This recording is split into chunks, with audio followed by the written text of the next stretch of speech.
Good evening. I'd like to call tonight's meeting to order. Do me a favor, please rise for the flag salute. I pledge allegiance to the flag of the United States of America and to the republic for which it stands, one nation, under God, indivisible, with liberty and justice for all.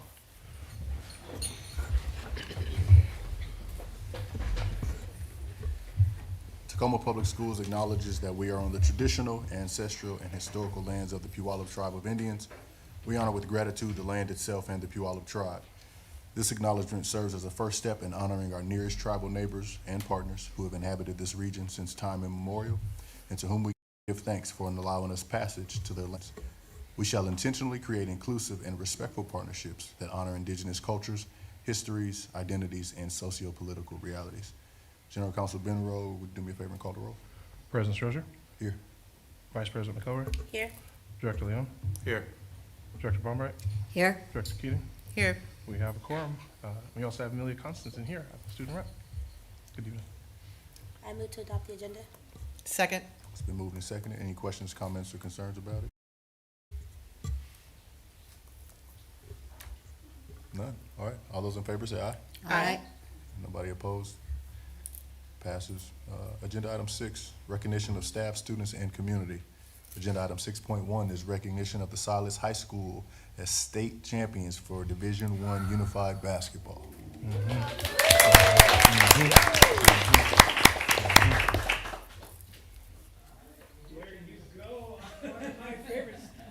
Ladies and gentlemen, Board of Directors, it is my pleasure and honor to introduce a Tacoma favorite, Miss Bernadette Ray, proud principal of the Dolores High School Silas Rams. Miss Ray, AKA B. Ray. Thank you. Thank you, Dr. Garcia. I appreciate that. Just so you know, I needed that today. Hello, members of the board, members of the community. I am here to recognize the Silas High School state champions for Division I Unified Basketball. If you have never been to a unified sports event, you are missing out. It is a joyous event, and if you don't know what unified is somewhat of a rebranding. It's a branch of Special Olympics. So students who are athletes who may have some designated disability play with students who are called partners, who are typical peers. And at any given time, you have to have a certain number of athletes and a certain number of partners on the court, on the field, in this case, the court for basketball. It is the best way to spend a Saturday morning, hands down. And I would actually first like to recognize our coaches. Our two coaches for Silas High School basketball are Ms. Kathy Woodard and Ms. Micah Arneberg.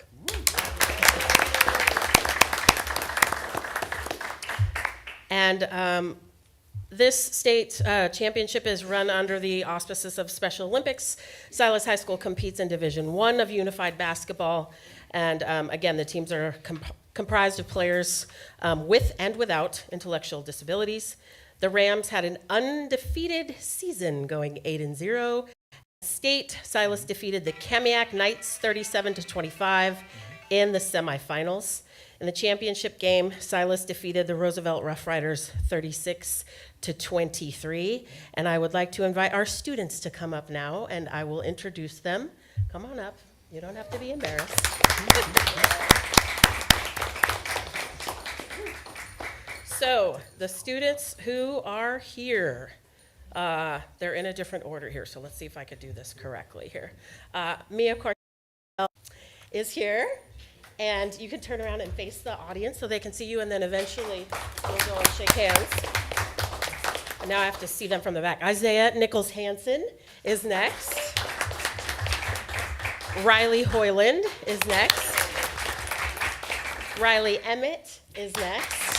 We like to call them the double team of Riley Squared. Can't beat them. Can't beat Riley Squared, who also played in the championship game for all state. Yes, the All-Star game, which our coaches coached. And Henry Stiles with the best hair. Congratulations to these students and to our coaches. And I am sure that the board would like to recognize you, but would anyone like to say anything? They're not even gonna turn around. No? Not even around? Okay. All right. Principal Ray, I would like to say a few things. Please. Yeah, I got a chance to see these fine athletes, I believe at the district tournament. I snuck in and saw them at the district tournament.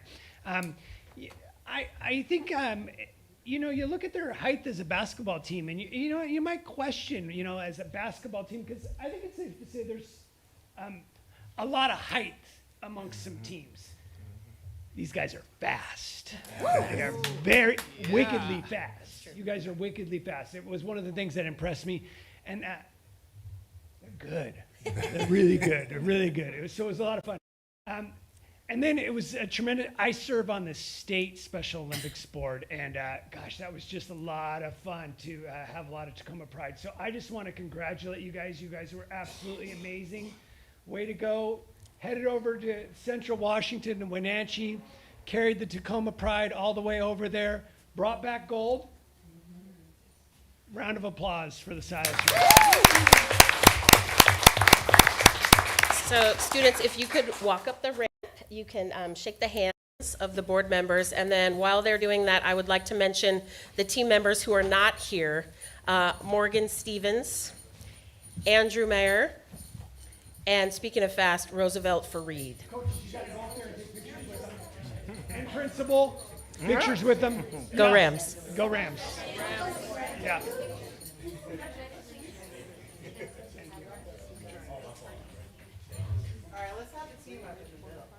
right, team, you guys take it dead center. No. Just right behind.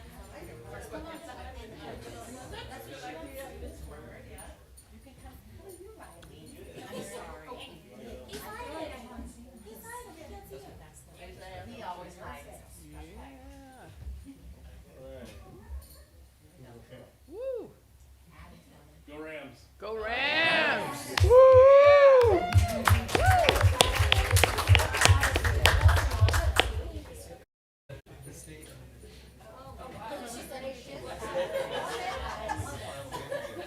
Good job next year.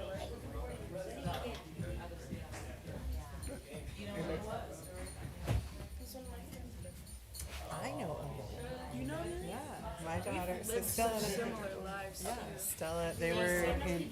Same middle school, same elementary school, same mentor group.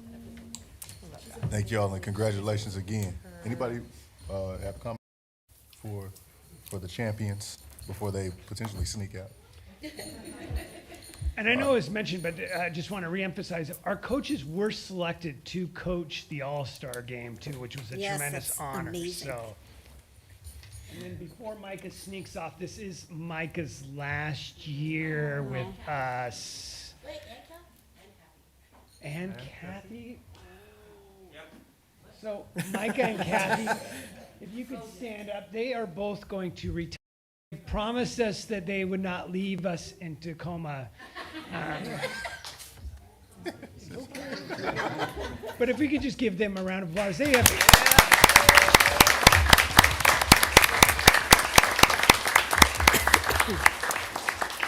I just want to say on behalf of all of Tacoma, you guys have just done such a phenomenal job and touched so many lives and made such a positive difference. You truly are heroes, and I say that with such deep respect and gratitude. And so thank you so much for everything you've done for our kids, our community, and you're just a joy, honestly, and made such a difference. So thank you very much. So thank you. Agenda item 7.1, Superintendent's Report. 7.1, Whittier Elementary update. Morris, are you going to join me up here tonight? Thank you so much. We have some exciting news tonight in our capital projects update. Of the board, Superintendent's Cabinet. What we want to talk to you tonight is about Whittier Elementary School and our plan to try and keep them on site as we move forward with the rebuilding of that particular campus. So I'm going to go through this slideshow, just talk a little bit about it. Of course, this is the last major capital project of the 2020 bond funded underneath that group. You can see the information there that's listed. I can tell you we had a couple of campus meetings and community meetings, and we've got a lot of input from those folks. And I can tell you that as we looked at it, there's some questions and things that came up prior to us making selection of the architectural team that we were looking at. And one of the most important parts of this was trying to be able to keep those students on campus as we move forward, and it is a very tight site. And in a conversation I had with Dr. Garcia was that if we have the possibility of not being able to move kids when it's not necessary, we want to do what's best for kids, period. So the team we selected, Cornerstone Construction, came up with a plan that we presented to the City Council for Faircrest. And the plan itself, you can see where you've got the proposed plan versus the design and the construction considerations. The plan itself goes against a number of the codes within their own planning system. But as we went through and we walked through, I can tell you that every member of the City Council was 100% on board with what we were proposing as we moved through. And you can see that, so I'm not gonna bore you and read what's actually on the slide. So if you look at the existing campus as it sits right now, you've got the play field, you've got Whittier Park right there behind it. We're proposing to put the school in the existing play field. It would be a minimum of 2 stories, which again violates the code within the city of Faircrest, because it's going to go above the 30 feet height limit. But that's something that they said, again, is not a problem for them to be able to do. And I'll be honest with you, even in Tacoma, we get a variance for almost every building that we do, because we do go above limits in all cases when we do a 2.5-story building. So this is what we put in front of them, proposed along with the plan. And this is kind of how it would work, because we would actually have to work with them and they would have to work with us for us to be able to use some of their land, for us to do laydown of materials, trailers, those types of things that would occur there in Whittier Park. Without that cooperation, there's no way that we could actually do this with students on site. So we proposed that to them, talked through all of the logistics related to that, and then came up, well, this is our next slide, which talks about some of the things that we've done, looking at the meeting dates. But everyone was in agreement that there was no fatal flaws in what we were trying to do to move this forward. So you can see the dates there, April 8th, which was one of the strong community meetings. We got a letter from the city manager from Faircrest on April 11th, supporting the project along with the city council. So our next steps as we start to move forward will be to go in front of the planning commission, present everything, and then that's where we get down to the individual pieces that go against some of their codes. Or I don't want to say in violation, but they don't match up with code. And that's where we'll go through and make the determination of what we're doing. But I'll be honest, I'm 100% positive that they are on board with what we're doing. 99.9. 99.9. And I'm not a gambler, so. And you can see where our next steps are there. We'll have a DAC committee that'll be formed. Our DAC will be a little bit different than what some of our other DACs have been, because we are bringing in some of those folks that typically aren't a part of our process so that they can see it as they move forward. And we want to make sure that everyone within that community is comfortable with what we're doing and that we're not doing something to them, we're doing something for them and the students within Faircrest. Morris, for those that are listening and maybe can't see the writing on the slides, can you explain what a DAC is? That's the Design Advisory Committee. So we have a Design Advisory Committee that is made of teachers, campus members, so you've got office staff, you've got administrator, and some community members as well. Now, we don't have students that are actually a part of the DAC, but we do have a student committee that advises the DAC on things within our buildings. So if you, in our Bryant, the last building we opened up, and I think we had this conversation, the colors and a lot of the things that are happening inside the building were determined by the students as we start to move forward. The little difference here is that we have some folks that potentially may be on the planning commission that may advise our DAC on here's some of the things that we must do to kind of stay within our lane and move forward. But they're not the decision-making body for us as we move through. Thank you. So I just want to thank Morris and the team. Every site is unique. You know, we just talked about a couple of different sites. Bryant, for example. We could not build a building while we were on the Bryant campus. Lowell. You've been to the Lowell site. You could not build a building while you were on this. And so when Morris was working with the team and as the design build team was looking at this, we were open to different ideas. And so we didn't know what the options were. And so as we were looking at this, Morris explored those options in real time in there. So as we move forward, we always look at options, but it is uniquely based off of each individual site. It's so predetermined yes or no, and it's not based on what we desire, it's based off of the physicalness on the site. And then I really want to give a special shout out to the city of Faircrest and their openness and willingness to work with us. And so before we go and get any feedback from you folks, what this will mean is that we will be able to keep our Whittier community on site if everything, 99.9% turns into 100%. They will stay in their current building and they will not have to transfer into a new site. And then we will be able to build the new building and then ultimately demolish the old building. That's correct. Solid. I just want to thank you and the team for the work that you're doing. I think that we've been really responsive because there was a lot of parent feedback, there was a lot of community feedback about what we were going to do about this site. So I really want to thank your team and the DAC team for actually looking into this and how do we find other options for families.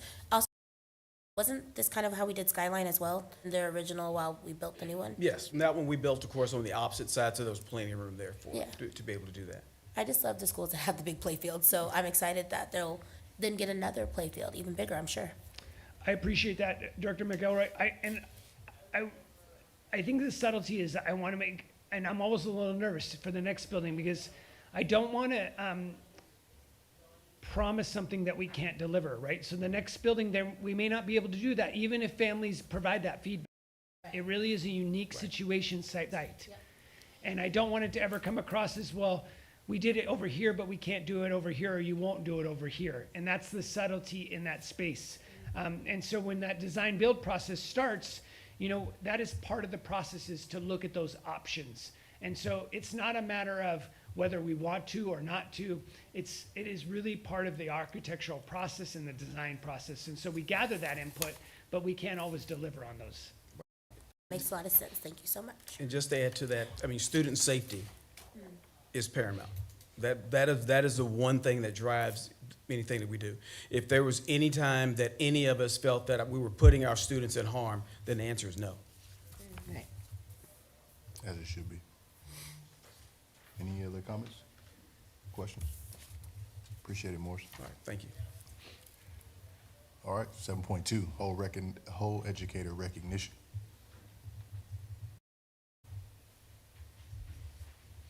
Tonight, I'm joined by our fearless leader of Director of Labor Relations, Dr. Forrest Creek. Thank you, Dr. Garcia.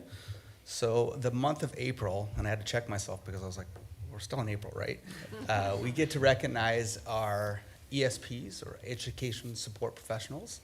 And majority of our folks in this space are paraeducators, but we have many different roles within Tacoma School under the ESPs, specifically in our health department, health rooms at the schools, and then supporting transportation as bus monitors. And so collectively, they're under the title of ESPs.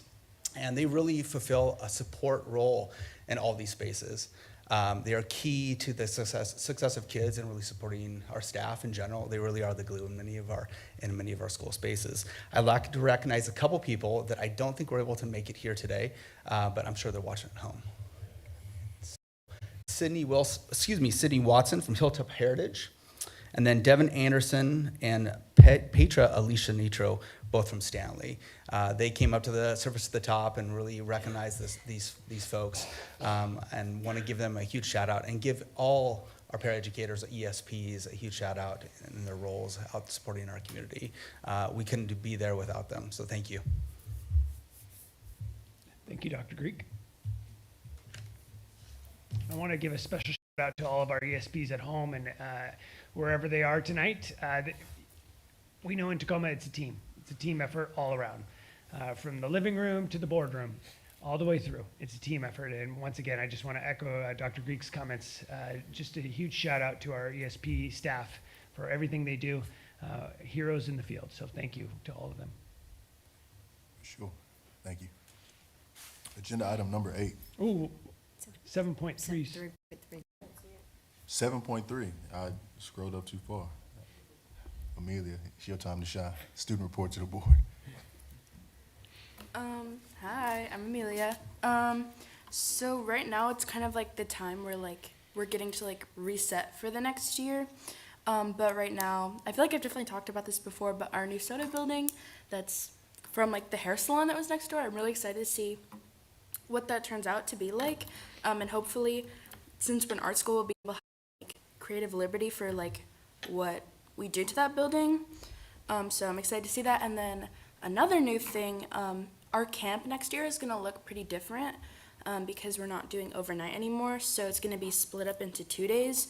And the first day will be at our home school, and I've heard some things on how it's gonna look like, so I'm not 100% sure yet, but I know it's gonna be really fun. And then the next day, we're all gonna go to Camp Seymour, and we'll be able to have fun activities. And then ASB elections are coming up, super exciting, wish me luck. And then Legally Blonde, our musical for this year, is coming up in May. I think the first show there is May 16th, so I'll be really excited. I really hope that I'll be able to go there and support the people who are performing. Senior Showcase is coming up as well, which I'm always really excited for because to be able to kind of say goodbye to our seniors, witness all their talent, have a day that for them, so I'm excited to see that.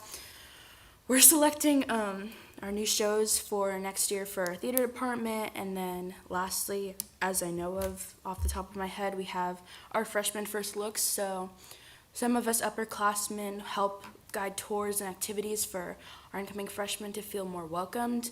And I know for me especially that helped a lot, especially because our campus can be kind of difficult to navigate because of the fact that we're spread up in buildings. And my first day I got lost, and that was a whole thing. So tours are definitely important. So I'm excited to be able to do that again because it's always really fun, especially to get to know the new freshmen so that they have familiar faces, and it'll probably be one of my last times doing it. So that's exciting. That's all I got to say. Thank you so much. Appreciate it. Mr. President, I want to give a couple of recognitions.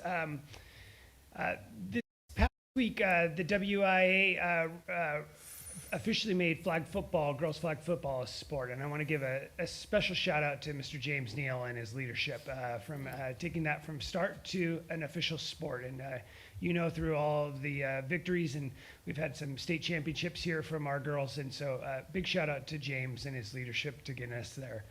I want to recognize a community member, Ms. Soldier Warnick. Today I had the chance to attend the Korean government's of the Seattle Office of Education. It had been closed for 20 years, and through Soldier's leadership, They reopened an Office of Education up in Bellevue. And so it was a real honor to attend and see that opening, and another opportunity for countries to come together, to partner, to foster culture. And it was a beautiful event. This is the season of lots of celebration, proms, playoffs, performances, graduations, lots of exciting times in that space.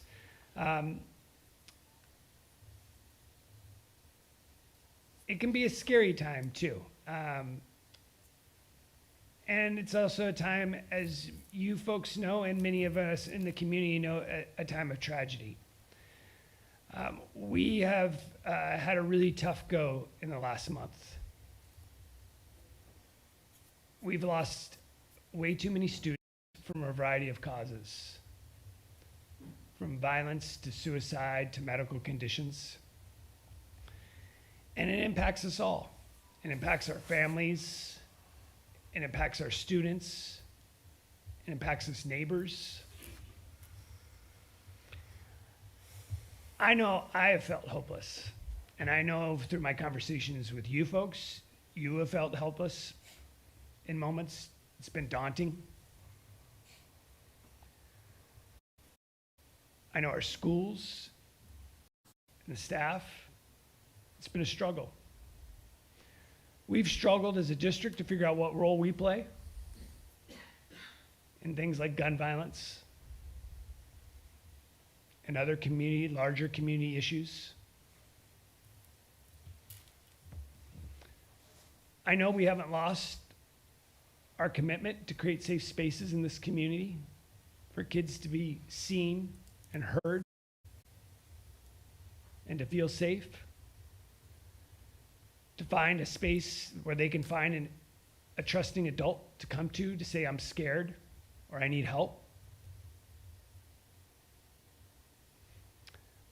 I know we haven't lost sight that we need to find more conversations in this community, even though we don't have answers,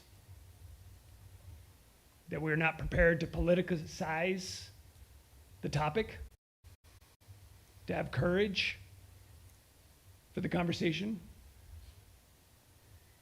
and not to become apathetic.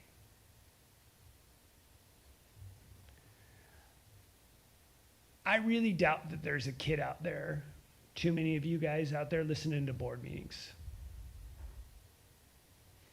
But I'm going to put my dad hat on for a minute. And maybe if there are parents out there listening, please talk to your kid.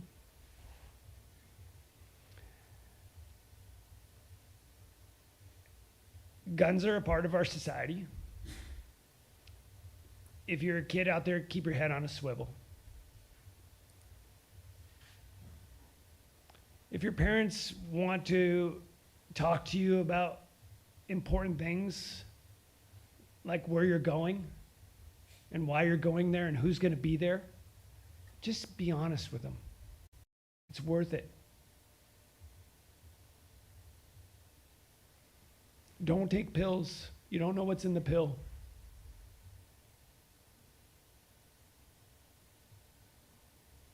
Parents, have honest conversations. They're hard. I have kids. They're hard for me to have. It's worth it. I know I was scared as a kid, and I know I did dumb things that I wish I wouldn't have done.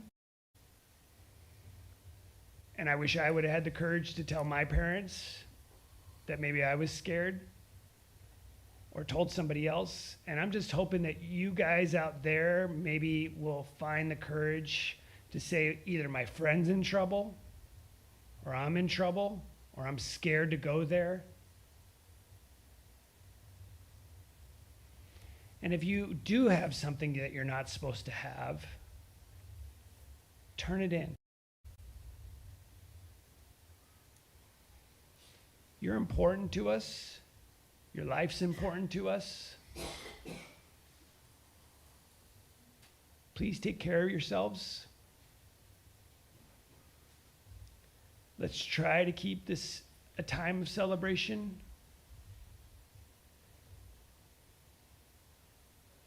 But most importantly, let's keep talking to each other in this community. Let's have real conversations in this community. Let's not be naive in this community. And let's not blame each other in this community. Let's find a way to find the love in this community without judgment, without blame.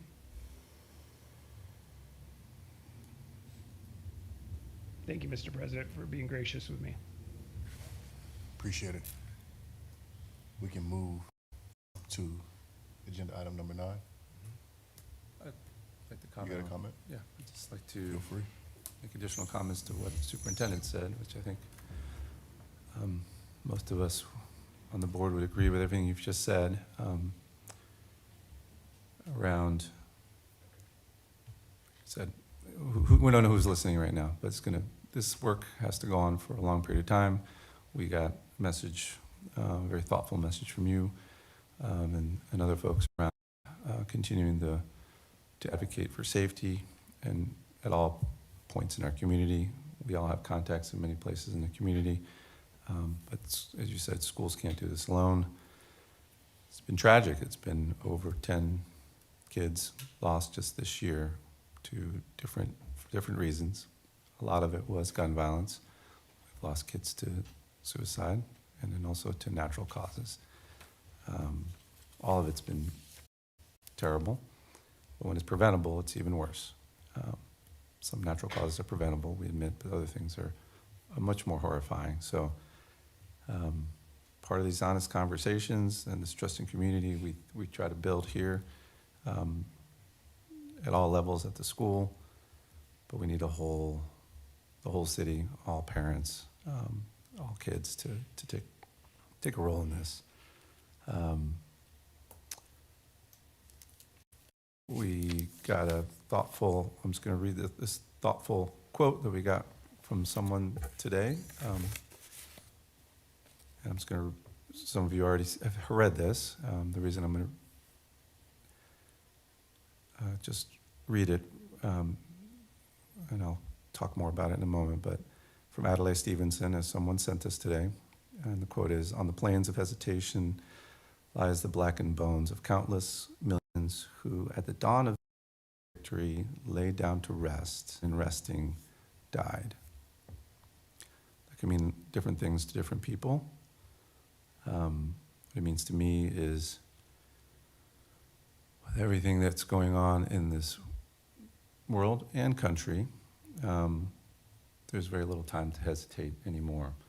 I know that we want to make the most thoughtful changes and adjustments to our students and to our staff with evidence and thought. And when there's plenty of evidence and thought, I think there's time for action. I think one of the places where there is a lot of distress that comes to our community, and this isn't a way to prevent all these deaths, but there's also lots of people suffering that don't die, that go into substance abuse and lots of other ways to suffer.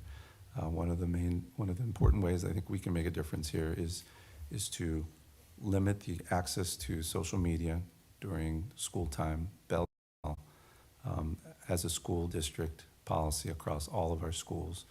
We have, currently the schools all have different policies, and some have done excellent work. You heard me talk about some of these at a few last meetings, and some are working on it, and some haven't made that step yet. But I think this is time to stop hesitating. I'm done hesitating, and I hope that we can make decisions on this topic before the beginning of the school year next year. And I think we can do that still in a planned or way with including the community. But I know the trauma that seems like a small little piece, that phone in someone's bag beeping at them, and people taking pictures of people and making fun of people and bullying people during the school hours. But it's real, and it's affected a lot of kids over many years. And so we have comments from community members and school teachers and ex-students on this that the board has already looked at, and I think it's important for us to consider this thoughtfully. But I'm so tired of all the violent deaths that we have. We all are. So the medical community is trying, but we're not succeeding. So it's really all parts of society that have to work on this. Thank you. I want to thank you, Superintendent Garcia, for your superintendent's report. Question for General Counsel Benro, is that considered a board comment that was just happening, or is this the right time where we should all be commenting like what we want to see in things? I think if you have substantive comments, you can make them during the board comment period towards the end. All right, I'll save my comments for the end then. Thank you. Okay, we'll jump to agenda item number 9. Members of the public wishing to address the board. We do have some blue cards this evening, yeah? Yes, See we a have few. 2 written and 2 verbal. Okay, I'll go ahead and dive in here. School board members encourage public participation. Your civil input is appreciated. Board members will not respond to your comments during the meeting. The superintendent or a designee will follow up with you after the meeting if action is needed. Instead of speaking at a meeting, you may also send an email to the board at board@tacoma.k12.wa.us. Please contact the board office in advance of the meeting for disability accommodations. Under Board Policy 1430, public comment, the board president may terminate an individual's comments when the allotted time has passed and may interrupt the speaker to require the same standard of civility that the board imposes upon itself. Examples of uncivil comments include comments that are libelous or slanderous under a legal standard, are unwarranted invasion of privacy, are obscene or indecent pursuant to the Federal Communications Act or any rule or regulations of the Federal Communications Commission, violate school district policy or procedure related to harassment, intimidation, bullying, or discrimination, incite an unlawful act on school premises or violate a lawful school regulation, or create a material and substantial disruption of the orderly operation of the board meeting. The board as a whole has the final decision in determining the appropriateness of all such rulings and can maintain order by removing those who are disruptive. However, the board recognizes the distinction between uncivil discourse, which it will not tolerate, and comments about the board, district, and/or staff that are negative, yet still civil in nature. The board will exercise its authority to maintain order in a content-neutral manner.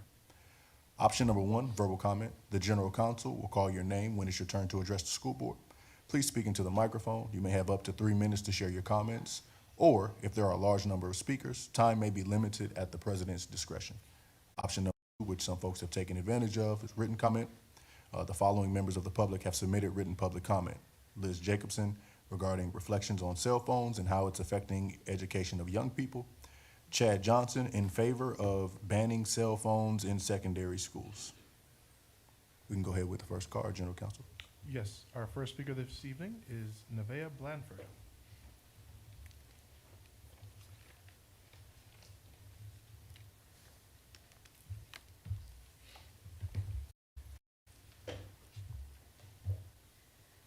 Good afternoon, committee and board members. My name is Nevaeh Blanford, and I'm here to speak about the impact of Elements of Education.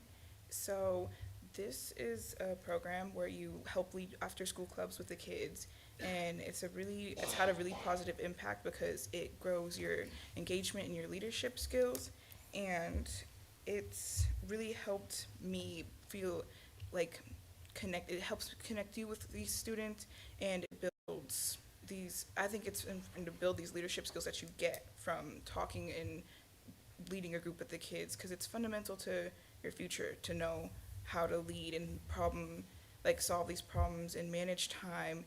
And hold on, sorry, I'm gonna check this right quick.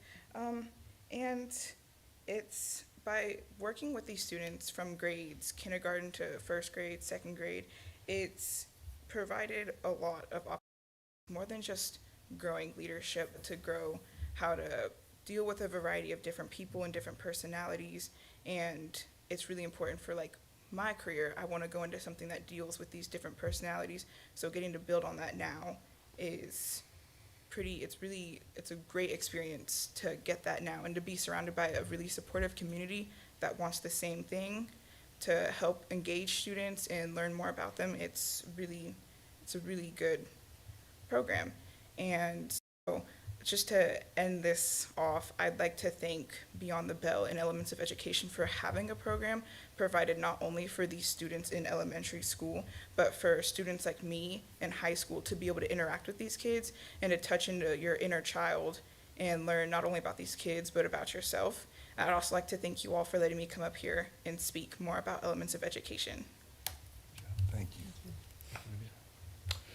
Our next speaker this evening is Tamar Brown L.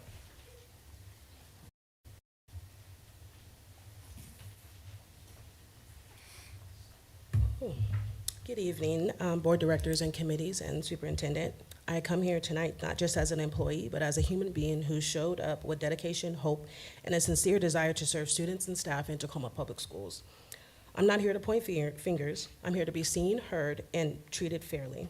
I ask for your full attention tonight because what I'm about to share isn't just about me. It's about the importance of protecting the integrity and processes that impact every ESP in the district. I'm not here tonight just to defend my position, but to raise concerns about the process that led to the recommendation of my termination. I entered into this role with a pure heart and genuine commitment to support and students and staff. However, after my repeated pleas for help and support to HR, several times in writing and even in person, investigations prior to this recommendation were still remain open and unresolved at this very moment. I've submitted a grievance and an active HIP complaint that directly tied to my performance concerns that are being cited tonight. These matters have yet to be acknowledged through resolution, and I believe it's not only fair and premature, but unjust to move forward with disciplinary actions while these issues are still under review. There are multiple procedures missteps that were clearly outlined in our ESB CBA that directly impacted my ability to succeed in this role, including the lack of building level orientation, unclear designation of my evaluator, or the evaluation process. I respectfully ask and plead the board to consult legal counsel before voting on any recommendation that has not been fully and fairly reviewed. No employee's name should be appear before the board for termination while grievance and complaints remain unresolved. I also ask the board to reflect on how many times a dedicated employee may have been quietly pushed out due to unbalanced power dynamics, where leadership may have exercised authority, maybe without accountability. When systems fail to support those who seek help in good faith, it damages trust, silences voices that want to contribute meaningfully. I'm committed to professionalism, accountability, and growth. I believe in showing up with honesty and integrity. And I ask for a work environment that reflects those same values. I like to say I believe in miracles, but more importantly, I believe in people, and I believe in each of you as human beings and public servants. Excuse me. I hope tonight that you choose to protect the spirit of those values by delaying this decision until the concerns and complaints have been properly addressed. I believe I have value to add to Tacoma Public Schools, and I'm committed to performing the best version of myself, but that starts with being treated fairly. Thank you for your time and your leadership.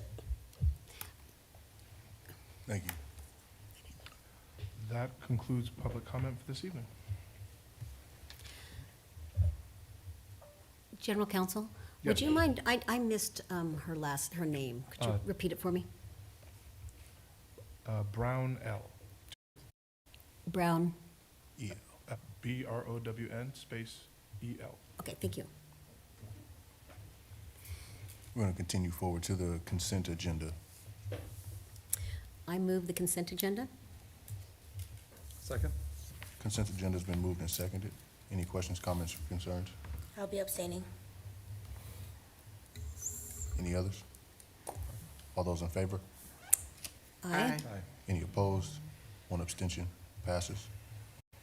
We're going to move to agenda item number 11, policy matters. There are none this evening. Agenda item number 12, the financial report. The district's financial report will be presented, and here comes Roz. Here she goes. Good evening. I just have a brief update for you this evening. We're preparing for the excitement of next week's hopeful resolution of the budget with the state legislature. Our shortfall is holding strong at the 30 million mark. We anticipate that it'll be right around that point. Of course, there are a number of things that are still in play, including salary impacts. We're in the process of bargaining with a couple of different groups, so we still have to worry about those implications. Inflationary increases continue to be concerning for us. We are finding, even in the current year, that costs are coming higher than we anticipated in a number of different areas. And then legislative impacts, both at the state and level, are still out there outstanding as concerns. And we have our current year impacts that we're still addressing. So lots of fluctuation and variability that could still be in play, but we're just making sure that we're letting all of the public know that those are implications that we're still working through. We are working through our budgeting by priorities process and working through our proposals that the different departments have submitted, asking for their support for next year's allocations. And then we're making internal recommendations. Those things have been underway for several months now, and you'll start to hear about those communications that are happening with different types of employee groups. Different union groups are being informed of some decisions that have already been made, and then there will be a determination about whether additional decisions will need to be made as we process through our legislative impacts that we come through. Like I said, they're supposed to end on Monday, the legislature, and so we'll see what that looks like. We also have been convening our budget advisory committee, and we've had 2 of those meetings, 3 more meetings to go, maybe a 4th meeting, depending on what kinds of conversations they want to have, the group. And so that's an exciting time for us as well. We're not alone in all of these adjustments that are being made.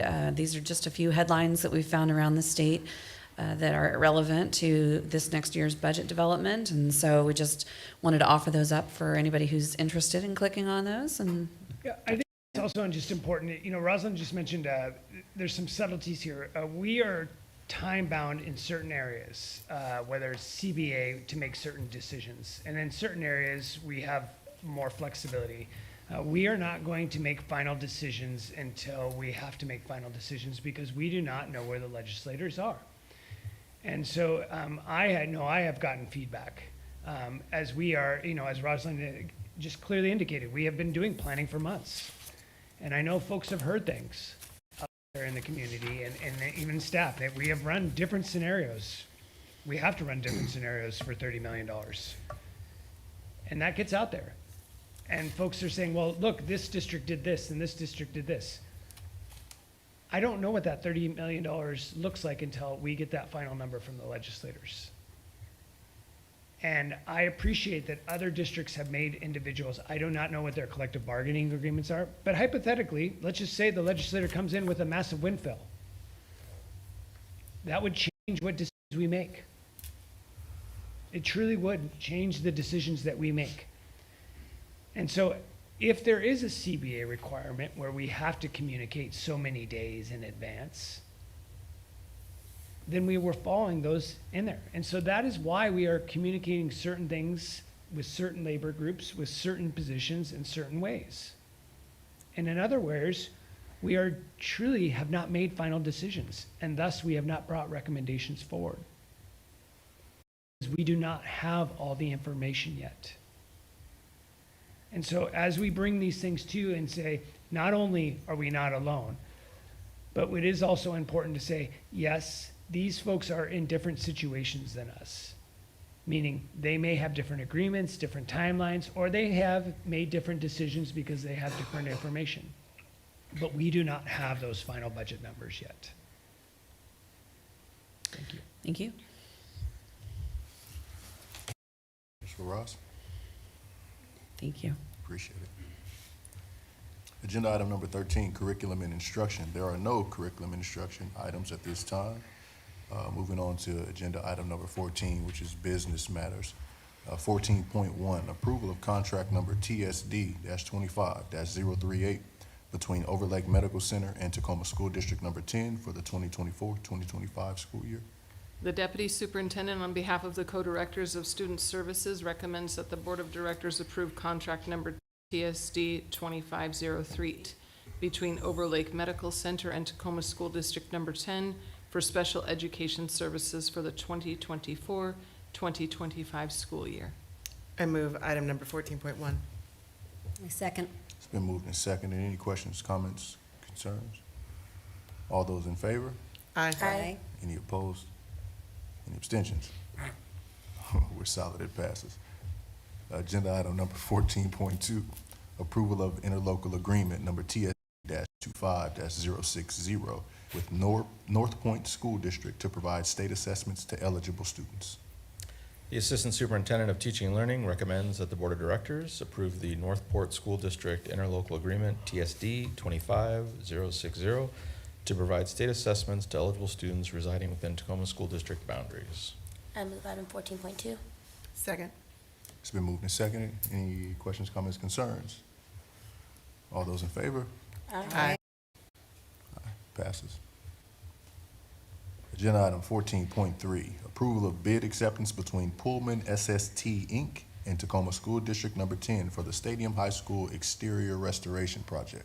The Executive Director of Planning and Construction recommends that the Board of Directors accept the bid between Pullman SST Inc. and Tacoma Public School District Number 10 in the amount of $1,025,299, excluding sales tax, source capital bond projects as approved by the voters on February 11th, 2020. I move item 14.3. Second. It's been moved and seconded. Any questions, comments, concerns? Question. Question.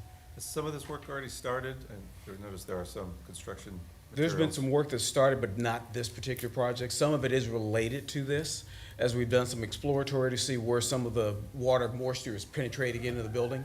So there was some outside of it. Now, once we're able to make that determination, then put together a scope of work and put that out to bid. Water penetrating through a building, is that just a natural course of time, or is this a problem from the previous construction that was With done? brick, it's just over a course of time. That's just a natural course? Natural course of time, Not yes, an sir. error by the previous No, sir. construction? Okay, thank you. How old is the building? Is the stadium like historical? Yes, it is on the National Historic Register. It's getting close to 100. It's not quite 100 years old yet. But Wow. we've got that one and a few others that are coming. Okay. Morris, I might have heard wrong, but the amount, what was the dollar amount again? $1,025,299. Okay, so that's That's different than different. what's on Oh, the I'm sorry, agenda. 1 million, what number do you have? 14.3. 14.3. We have $1,130,905. So I just, So We're sorry, I will Morris. stay off of that sheet. We'll go with the official board agenda item, and if Okay, it is thank you. different than that, we will adjust okay, behind. thank you. Yeah, it does. At 1,139,905. Yeah, it does. And I'm sorry, I was reading off the agenda item that was provided in because it's a little easier on my eyes. So that is, I'm sorry, that's my fault. No, that's fine. I just No. thought I was hearing something different. Thank you. The technical answer for those at home is that the board will approve the item. If the contract is more than that, we would have to come back to you in that space. See, any other questions regarding this one? All right, all those in favor? Aye. No opposed, it passes. 14.4, approval of bid acceptance between Construct Inc. and Tacoma Public Schools, District Number 10 for the exterior upgrades project at the Soda Pacific Building. The Executive Director of Planning and Construction recommends that the Board of Directors accept the bid between Construct Inc. and Tacoma Public School District Number 10 for the exterior upgrades project at the School of Art Soda Pacific Building in the amount of $446,000, excluding sales tax, capital project bond issued as approved by voters February 11th, 2020. That was correct. I move item 14.4. Second. It's been moved and seconded. Any questions, comments, or concerns? That dollar amount's also different. Not on this. 446. Oh, okay, I see. Okay. Nope, on that's here. correct. Yeah, okay, got it. All those in favor? Aye. Aye. Agenda item 14.5, approval of bid acceptance between Puget Sound Construction and Tacoma School District Number 10 for the technology and cafeteria upgrades project at Foss High School. The Executive Director of Planning and Construction recommends that the Board of Directors accept the bid for the technology and cafeteria upgrade project at Foss High School with Puget Sound Construction in the amount of $310,510, excluding sales tax. Funding source is capital projects bonds as approved by voters on February 11th, 2020. I move 14.5. Second. It's been moved and seconded. Questions, comments, concerns? Question, yeah. Is the technology upgrade something that's happening in the cafeteria, or is it technology all over the school and the cafeteria is its own project and the same company is doing both? Yes, they're two separate things. The technology is actually, we're actually moving the technology department to Foss High School. That's part of it. Then we're also doing some upgrades in the cafeteria at the same time. We bundle those together in order to get better pricing. The technology department for the whole district? Yes, sir. Moving to Foss. Okay, thank you. Any other? All right, all those in favor? Aye. Any opposed? It passes. 14.6, approval of contract number TSD-24-248, amendment number 1 between Washington Patriot Construction and Tacoma School District number 10 from December 20th, 2024 to October 8th, 2025. The Executive Director of Planning and Construction recommends that the Board of Directors approve contract number TSD 24-248, amendment number 1 between Washington Patriot Construction and Tacoma School District number 10 for the multiple facilities theater lighting upgrade project, guaranteed maximum price in the amount of $2,978,168, excluding sales tax, bringing the total project cost to $3,736,297. I'm sorry, $3,736,297 from December 20th, 2024 through October 8th, 2025. Funding source, capital project bonds as approved by voters on February 11th, 2020. Move item 14.6. Second, sorry. It's been moved and seconded. Any questions or comments about this one? Question, yeah.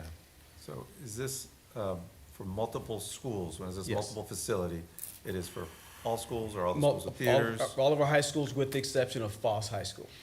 Okay, thank you. Cool. Any others? All right, all those in favor, say aye. Aye. Any opposed or abstentions? None. Passes.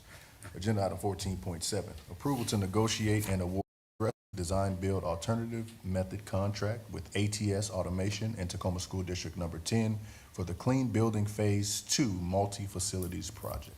The Executive Director of Planning and Construction recommends that the Board of Directors approve to negotiate and award a contract to ATS Automations for the TPS Clean Buildings Phase 2 multifaceted project in the amount not to exceed $8 million.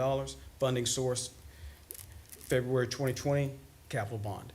I move 14.7. A second. It's been moved. Any questions, comments? Yeah, question? Yeah, so similar question. Which buildings does this pertain to? These will be our middle schools and elementary schools. Okay, We've done Clean Buildings 1, started with the high schools, and this is the second phase of our unfunded mandate. thank you. All right, all those in favor, say aye. Aye. Any opposed? Passes 5-0. Agenda item 14.8, approval to negotiate, am I right? Yeah. Approval to negotiate and award progressive design build alternative method contract with B&B Builders and Tacoma School District number 10 for the Central Kitchen Project. The Executive Director of Planning and Construction recommends that the Board of Directors approve to negotiate and award the contract to B&B Builders for the Central Kitchen Project. Funding source, capital projects bond issued as approved by the voters on February 13th, 2024. I move 14.8. Second. Director Leon? Questions, yes. So I've got a question for both of you to help me understand. The concerns here that this is a central kitchen when under normal times, we think it's going to save us money, it's going to give more nutrition, better nutrition to the kids. But currently, the federal administration is cutting back a lot of funds from education, and a lot of that is being targeted at nutrition for our kids currently, and there's no guarantee that that won't continue. So I wonder what this central kitchen can look like, and is it, what kind of need will we have for nutrition in this district if we lose funding at some federal level, and who knows if the state picks things up? Can you help us maybe understand this a little bit more? Yeah, I mean, the reality is it is truly looking into an hourglass, right? I mean, it's something that we all have to watch. The president's budget is just very much like the governor's budget in the state is one piece of the puzzle. It is traditionally the starting place of any conversation, and then like the state, the House and the Senate decide those things in there. In the U.S. Department of Education does not decide nutrition funding. The USDA does. It is traditionally a bipartisan conversation, traditionally, in that space. We in Washington State and federally have a requirement to feed kids, those in poverty. Right now we are legally required, so there would have to be some kind of constitutional change for that to happen. So funding can change, budgetary, and we've seen that, and you've seen that through our reports, where we have gotten less funding over the course of time, which then would reinforce our need to become more effective and efficient because we are getting less funding. The need for the central kitchen is because we are not able to cook scratch, if you will. We are buying a lot of prepackaged foods. So this board and previous boards have asked us to explore how do we provide less processed foods. The nutrition services teams have done a phenomenal job of moving to the salad bars, if you will, and doing a lot of that, but we are still stuck in a lot of warming conditions, if you will, because we do not have a central kitchen. So we believe that no matter what conditions we are in, we are still going to have a moral obligation to feed kids, as long as there are schools, because our current numbers are approximately 60% of our kids live in poverty. No matter what, they're going to have food during the day. We know what that means from a learning environment, breakfast, lunch, and we believe that everything that we can see, we need to find a better way to serve them food outside of preservatives. We meet the minimum USDA requirements, but we think we can do better. Most of the federal monies that have been targeted, we aren't eligible for yet, meaning we aren't been impacted yet in our nutrition services by the penalties of the federal government. But I appreciate your concerns with what indications we have seen in that. I don't think that pausing the central kitchen is going to help alleviate those concerns. I think those are real concerns no matter what. Our voters have voted to this. We could pause. The cost will continue to escalate on the central kitchen. We would have to figure out some other way to spend the money. I don't think there's a higher priority than the central kitchen for that cost. So thanks for laying that out for us and for the public. I think, as you said, USDA is not under Department of Education, but currently USDA is also being told to do different things for kids' nutrition. And even so, if it hopefully continues to be a mandate to feed kids in poverty, and money comes with that, then we have 60% of the kids we need to feed. Maybe the other 40%. Right now we're feeding more, all kids, or maybe not all kids that want a meal. So even if that lower amount of kids eat the food, we would still benefit by having the central kitchen. And if we delay building it, as you said, the cost of building it down the road, 4 years from now or 8 years from now would be a lot more, and the nutrition would not be as good while we're waiting in that period of time. That's a great summary. We're actually we feed all of our kids because I'm going to butcher the acronym, CEEP. Community eligibility. Thank you. I actually didn't butcher it. I got something right today. Thank you. I feel like which is a requirement that the state is actually layered on additional requirements for poverty levels. And so we are actually a district that is required to serve more students because of local thresholds. So it's not just your district levels, but how many buildings reach a certain poverty level. So it's actually, we actually did an analysis, and we could start charging families, and we might, please don't hold me to the specific numbers. We might actually, if we charge families, we might make $100,000 or $150,000 for those that would be required to pay.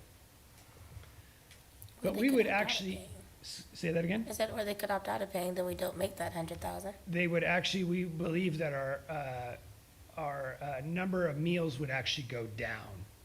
And then that would actually lose money in that space.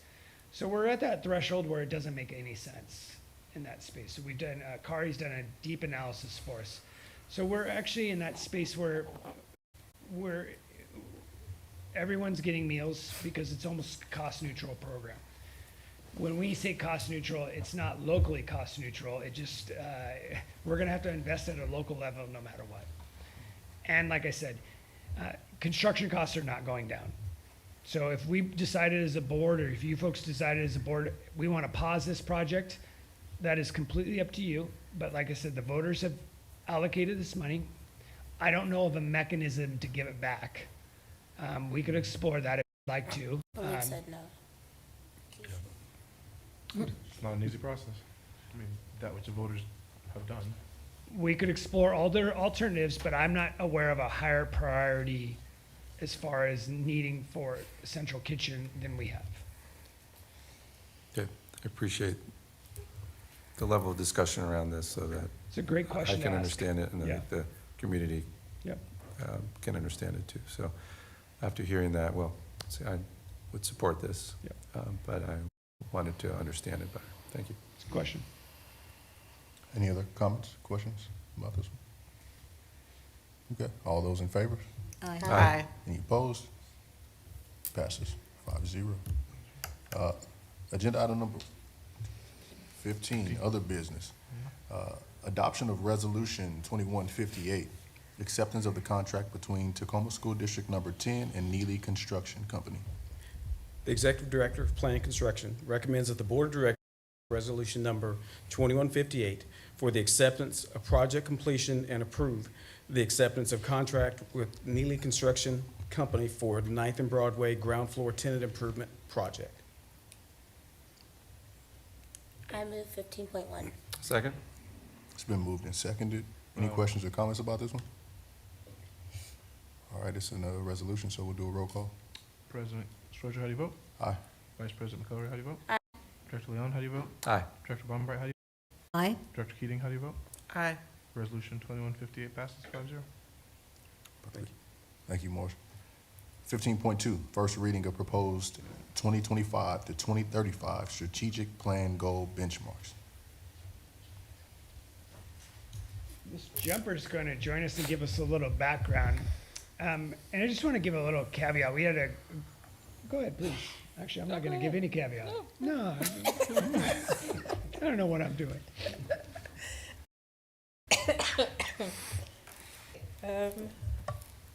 Hello, board.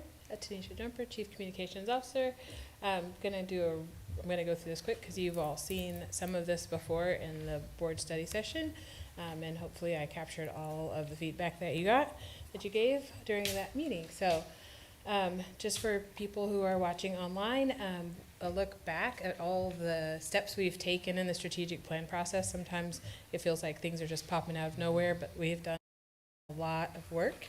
And we're finally here at the day for the first reading of the benchmarks.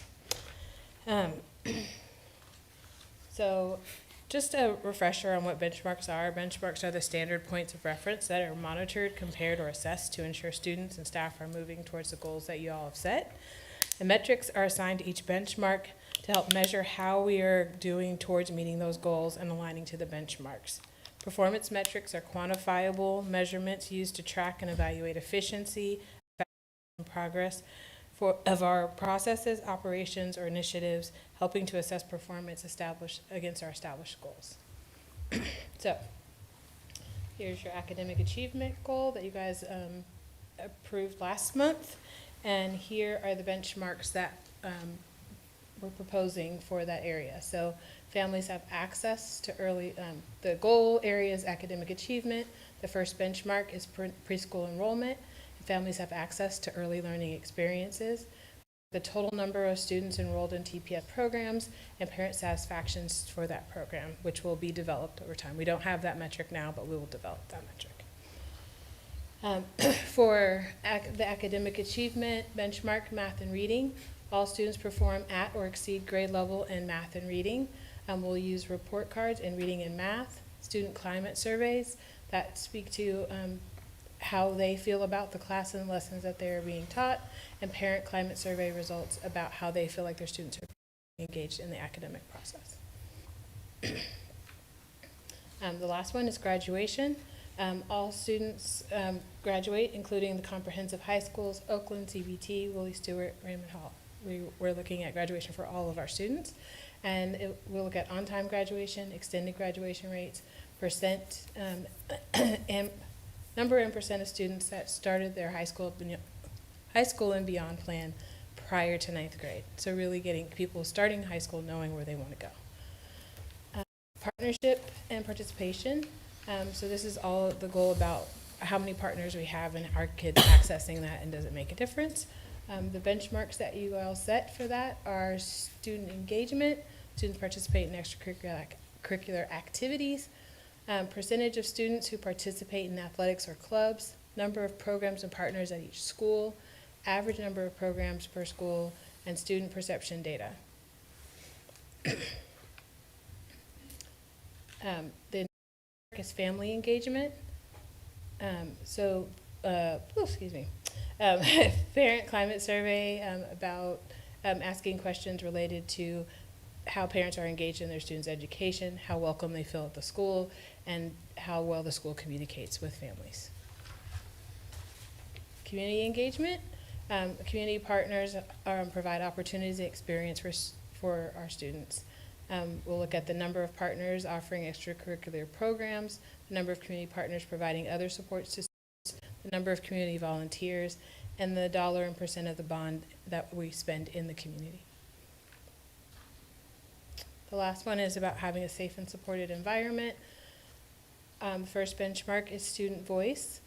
Student voice is valued in decision making, so we'll look at student climate survey about how students feel about their involvement in solving problems at their school. Their teacher provides opportunities for students to be heard, and the number of students that participate in leadership opportunities like ASB, school boards, student unions, student advisory teams, and so on. The next benchmark, students have the support they need, access to food, transportation, and caring adults to navigate the school system. So we'll look at students' parent climate survey about feeling safe at the school, student climate survey that related to conflict, ability to resolve conflicts, percent and number of students that take advantage of the nutrition program, take advantage of transportation, and staff climate survey about whether they feel like their school is a safe place. I think this is our last benchmark, is school culture. So the students are able to identify a trusted adult, and staff are ethical and trustworthy, creating a culture of accountability. Student climate survey, that they have identified that trusting adult, that adults in the help me plan and set goals for the future. We'll look at staff demographics and staff's perception of it, their school as a place where they want to work. So the plan for the online will be that these metrics will be shown in infographics form and updated at least once a year, maybe more depending on the collection method for each of those metrics. We'll use stories and features to really explain how these things are working, and there will be links to Basecamp for people who want to dig a little bit deeper in the data. So for the people who really want to analyze and look in and break down by groups, that'll still be available to them. For people who just want a quick glance, we'll be able to see it quickly. We'll link to our OSPI report, so we worked hard to not duplicate what we already submit to the state, and we'll have a very easy way for people to go see those reports that you can compare district to district statewide. And then there will be links that will also take you to the different departments like HR and finance and stuff like that, where they all have some metrics there that are about how we operate as a business. The next steps, we'll be back here on May 8th for the second reading and adoption of the benchmarks, and then we'll start working on actually creating the documents and analyzing the data.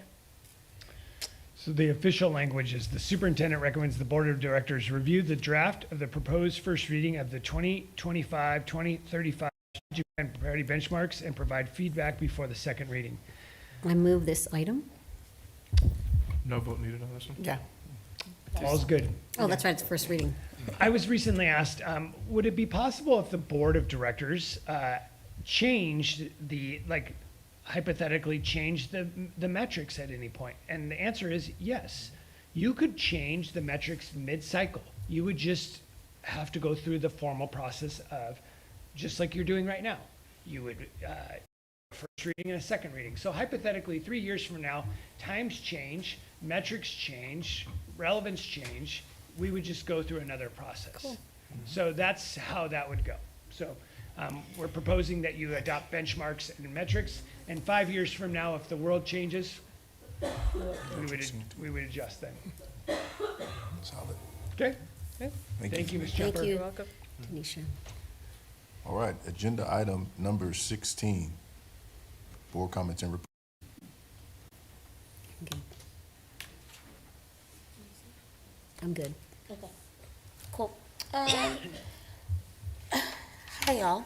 So there's been a lot going on in the community, and so I will sandwich, as a good preschool teacher shall. Seniors have been receiving their caps and gowns. Seniors who have questions about what can be on their caps, please reach out to your school counselors, your principals, reach out to those people on site. Make sure they know that you want those things approved. There are a lot of differences of what is allowable and what is not allowable.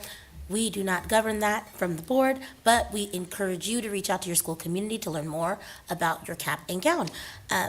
Talk about it. Yeah, but just in addition to that, I just want to remind our Native students, you are also welcome to wear your Native regalia as well. And so if you ever have a question about that, please check in with your high school principal, and we are there to support you as well. Thank you so much. I did want to bring that up.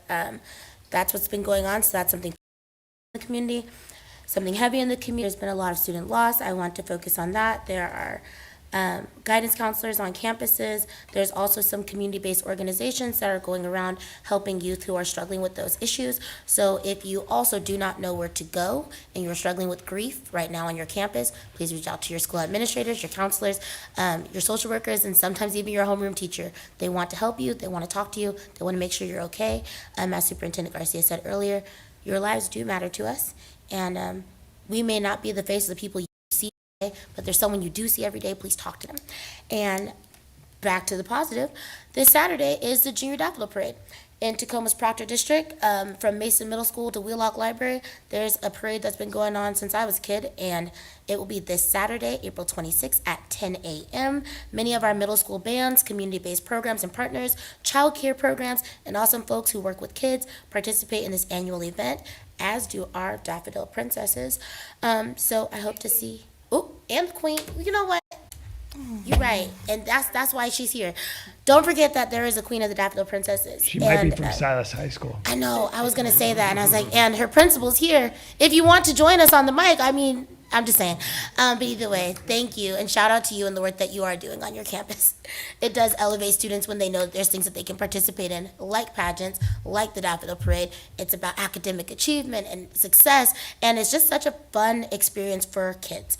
But I do want to just highlight the Junior Daffodil Parade because I know a lot of parents get nervous about the big Daffodil Parade. There is always a junior one. It's always safe, and it's always less than 30 minutes. And if you do walk in it, it's less than 10 minutes walking. It's really awesome. I have to walk every year. I've been walking since I was in Truman Middle School's band. So the Junior Daffodil Parade is this weekend, 10 a.m. It starts at Mason Middle School. It ends at Wheelock Library. Park by the Safeway if you want to be at your car at the end of that parade. So those are my community updates. And also just, again, I try to sandwich things because it keeps me moving forward. This work is really hard. My own family was impacted by some of the losses that have happened recently. I want to focus on ways that we can provide joy for ourselves as a family, but also therapy as our friend. And that's what we're doing as a family to get through this time. So I do encourage folks to reach out to the folks who can support you. If you're a parent of a student and you don't know where to go, also reach out to your school because they probably have a resource list for you.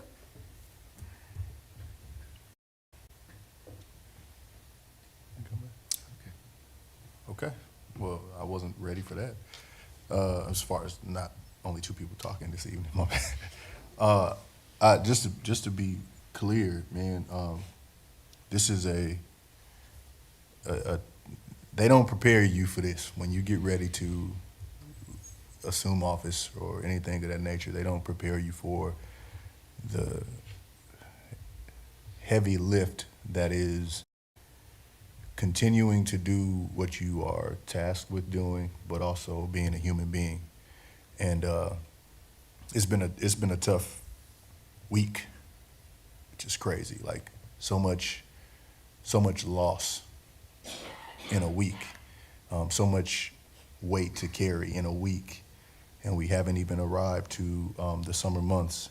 But I want to make sure that I shout out Silas and their athletic teams for showing us, Silas as a school, as well as the athletic teams, for showing us what it looks like to be one, right? Like regardless of the school colors that you don,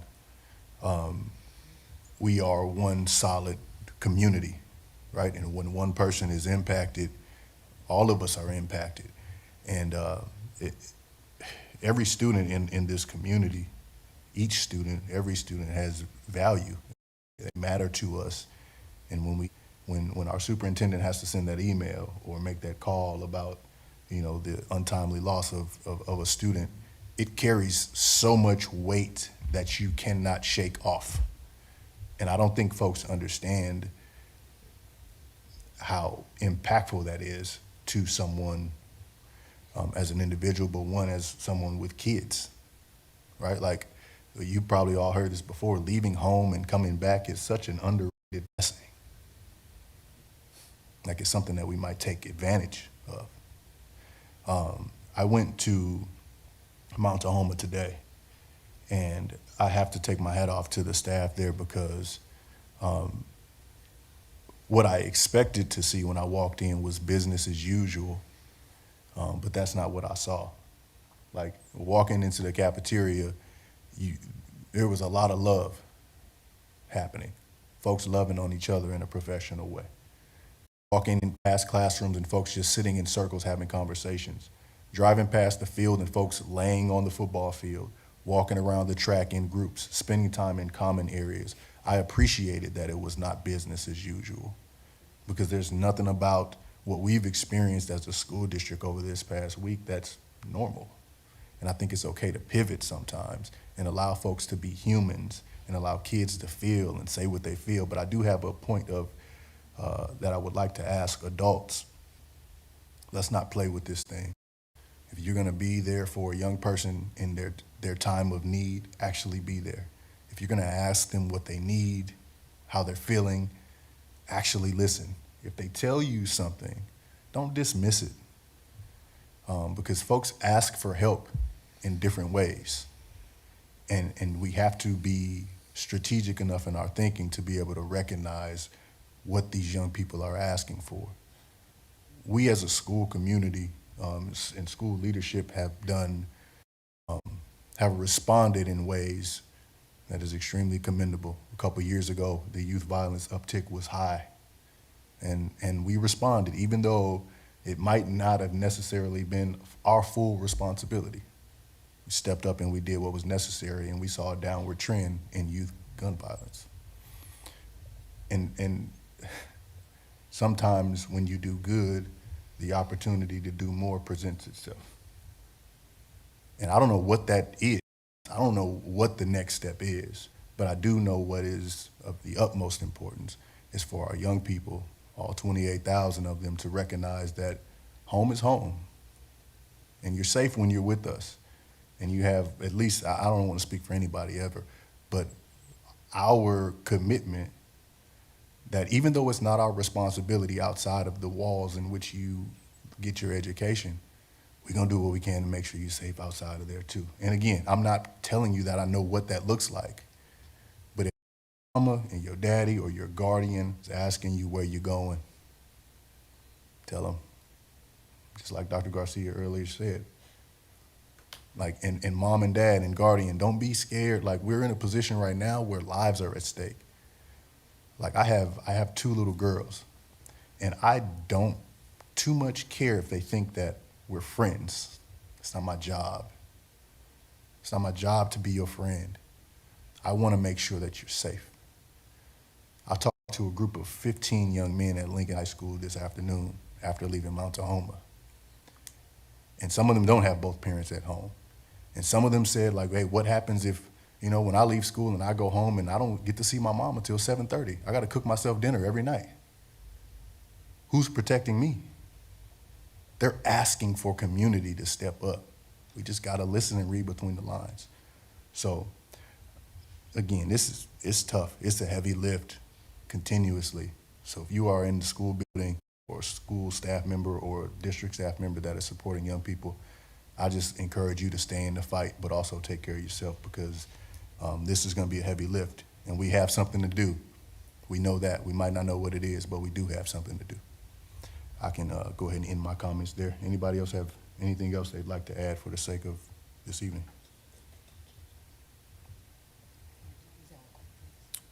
Yeah. Okay. Well, agenda item number 17, announcement of next regular board meetings. May 8th, Vice President McElroy's birthday, 6 I really p.m.